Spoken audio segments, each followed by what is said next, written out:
Bismillahirrahmanirrahim. Assalamualaikum warahmatullahi ta'ala wabarakatuh. Yang berbahagia, Tuan Pengarah Institut Pendidikan Guru Kampus Pendidikan Teknik, Timbalan Pengarah Institut Pendidikan Guru Pendidikan Teknik, para pensyarah dan seterusnya pelajar sekalian. Jadi Alhamdulillah, pada hari ini saya akan bentangkan satu perkongsian maya kapasiti pedagogi pembelajaran bermakna bagi pelajar PSMP ambilan Jun 2020. Okey, seperti mana yang kita ketahui untuk kursus PSMP ini, bagi kursus ini, dua kursus telah digabungkan. Okey, dan kita juga ketahui yang pelajar yang paling ramai sekarang ini di IPGKP Pendidikan Teknik adalah batch ambilan Jun 2020 yang melibatkan lebih kurang 450 orang pelajar. Okey, jadi untuk bagi kapasiti pendidikan pedagogi terkini ini, kita akan melihat kepada dua kursus, iaitu kursus EDUP 3033, murid dan pembelajaran sebagai induknya, dan digabungkan dengan 7 kursus, dan 7 kursus itu sebenarnya adalah kursus yang sama, hampir sama bagi setiap option. Okay. Seperti mana kita ada kursus murid dan pembelajaran, itu adalah induk, dan bagi kursus-kursus yang lain itu, yang sama itulah seni dalam pendidikan. Okay. Kita ada kursus seni dalam pendidikan bagi RBT, seni dalam pendidikan bagi matematik, seni dalam pendidikan bagi sains, seni pendidikan bagi pendidikan Islam, seni dan dalam pendidikan bagi bahasa Melayu, dan seni dalam pendidikan bagi bahasa Inggeris. Okay. Jadi the big idea kat sini ialah aspek penggunaan kit persembahan dalam PDPC norma baharu. Kita ambil satu contoh bagaimana kita gabungkan dua kursus ini, iaitu seni dalam pendidikan dan juga murid dan juga pembelajaran. Okay, untuk satu contoh yang kita ambil sini ialah seni dalam pendidikan bagi bahasa Melayu. Okay, yang mana SPK bagi BMMB 3052 ialah mempersembahkan aktiviti seni dalam pendidikan dengan menggunakan kit persembahan bagi bidang bahasa Melayu di sekolah rendah. Okay, aspek persembahan. Yang mana OKK bagi BMMB 3052 ialah mempersembahkan satu sesi pengajaran dan pembelajaran berteraskan aktiviti seni dengan menggunakan kit persembahan secara berkumpulan. Okay. Manakala bagi EDUP 3033, murid dan pembelajaran, ada satu yang berkaitan dengan membentangkan perancangan aktiviti pengajaran dan pembelajaran menggunakan pendekatan strategi dan kaedah pengajaran masa kini. Okay. Dan OKK untuk EDUP 3033 ialah melalui pembentangan, merancang aktiviti pengajaran dan pembelajaran menggunakan strategi dan kaedah pengajaran masa kini untuk menggalakkan murid mempraktikkan kejelasan emosi dan mengurus emosi dengan baik. Okey. Seterusnya, OKK kedua ialah membentangkan perancangan aktiviti pengajaran dan pembelajaran tersebut menggunakan kit persembahan yang dihasilkan dan khusus meja untuk beradaptasi dengan HPK BMMB. Seterusnya ialah menggunakan digital tools yang bersesuaian untuk membentang dalam rakaman video. Jadi aspek apa yang kita kendaki kita nak ialah aspek perkongsian pengalaman pembelajaran, iaitu kita nak apabila pelajar mengikuti kursus kita ialah kita nak pelajar kita aspek pengetahuan ialah apa pelajar perlu tahu. Jadi pelajar itu pun juga fikir apa yang dia perlu tahu, dan aspek kemahiran juga kita nak mereka kuasai. Jadi apa pelajar dapat buat ataupun pelajar akan memikirkan apa yang dia boleh buat apabila mempelajari sesuatu kursus itu. Dan seterusnya ialah kita nak mereka tanamkan dalam diri mereka ataupun mengetahui konsep tertentu yang mana mereka akan stick with you for the rest of your life. Maksudnya ialah bagaimana konsep yang mereka telah faham itu berada dalam diri mereka sebaiknya ialah seumur hidup mereka lah. Terutamanya sebagai bakal guru, kita nak mereka daripada awal lagi semasa pembelajaran sekarang ini bukan hanya belajar untuk peperiksaan saja, tapi kita nak mereka ada pengetahuan, ada kemahiran dan seterusnya, ada konsep yang mereka telah tahu daripada sekarang dan konsep itu akan dibawa sepanjang dalam mereka sebagai pendidik dan dalam kehidupan seharian mereka lah. Okay, aspek berkaitan pengalaman pembelajaran.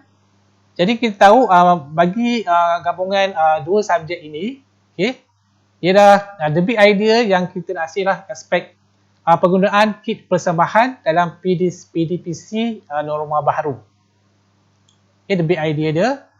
Dan satu question dia ialah bagaimanakah penghasilan kit persembahan dan perancangan PDP membantu pengurusan emosi murid berdasarkan situasi semasa.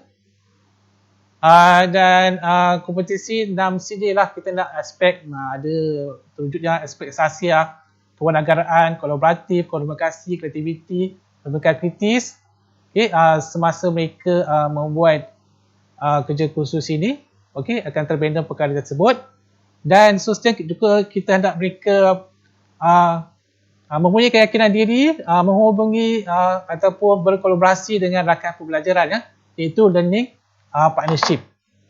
Okay, untuk itu maka telah dihasilkanlah kerja kursus yang melibatkan dua kursus utama ini.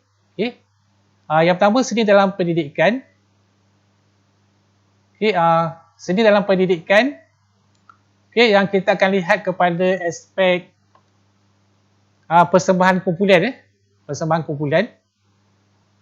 Dan bagi kursus murid dan pembelajaran, kita akan gabungkan aspek pembentangan. Jadi perkara tersebut telah dilaksanakan kepada 450 orang pelajar tersebut.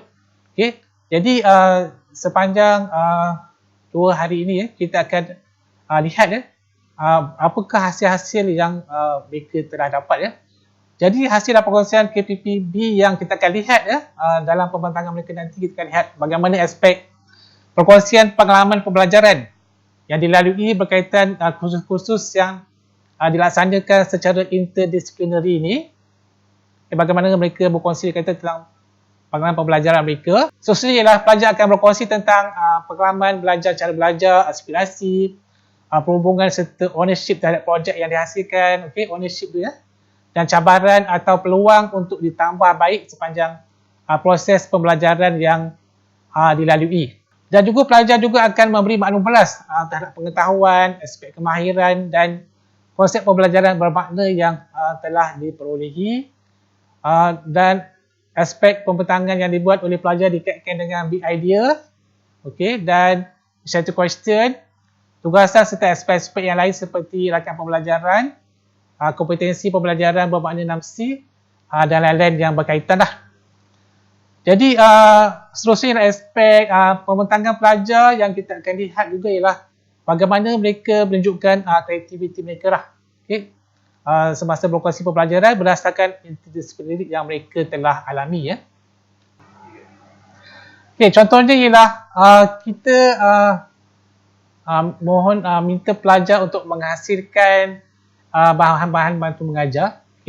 Dan kalau di sini mereka menghasilkan spinning box, yang mana dalam IDUP 303 mereka ada aspek perancangan aktiviti PDP, dan manakala bagi senior pendidikan bagi RBT 3052 menghasilkan kit pembelajaran yang mana berkaitan dengan seni dalam pendidikan lah.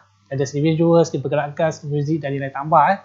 So kita ada spinning box di sini contohnya, kita ada smart mat, kita ada food planner dan kita ada Doraemon box.